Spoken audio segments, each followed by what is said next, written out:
सूचना सूचना सूचना स्कलरशिप सम्बन्धी सूचना। यदि भर्खरै तपाईले 2081 को एसई एक्जाम दिएर बसिराख्नु भएको छ अनि समय यतिकै खेर फाल्नु भइरहेको छ भने अनि पछि गएर सिटिभिटीबाट स्कलरशिप पाउन चाहनुहुन्छ भने अहिलेदेखि नै सिरियस हुनुहोस् अनि समयको सही सदुपयोग गर्नुहोस्।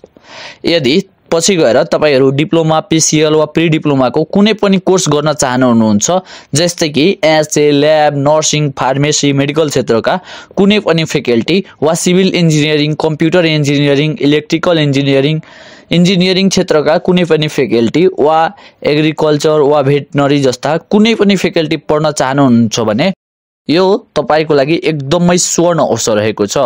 हाम्रो अनलाइन सञ्जाल च्यानलद्वारा यो सबै फ्याकल्टीको अनलाइन क्लास अबको केही दिनमै मात्र सञ्चालन हुन गइरहेको छ।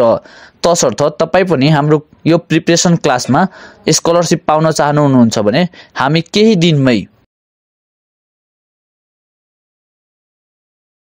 स्कलरशिपको लागि एक्जाम लिन गइरहेका छौं। सो एक्जाममा सहभागी भई 2082 मा हुने सिटिभिटी स्कलरशिपको प्रिपरेसन क्लास फ्रीमै पढ्न सक्नुहुन्छ। यदि यो स्कलरशिप पाउनु भयो भने हामीले तपाईलाई 3 महिना प्रिपरेसन क्लास फ्रीमा गराउनुको साथै फर्म कब खुल्छ, कसरी भर्ने, एक्जाम सम्बन्धी टिप्सहरु लगायतका सम्पूर्ण कुराहरुको बारेमा जानकारी गराउने छौं। हामी यो एक्जाम कहिले लिन्छौं जान्नको लागि हाम्रो अनलाइन सञ्जाल च्यानललाई युट्युबमा गएर सब्स्क्राइब गर्नुहोस् र 3 महिनाको समयको सही सदुपयोग गर्नुहोस्।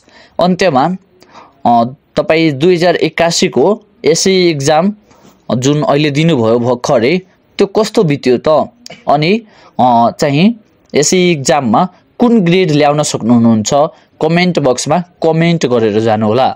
हस्, धन्यवाद। Thanks for watching.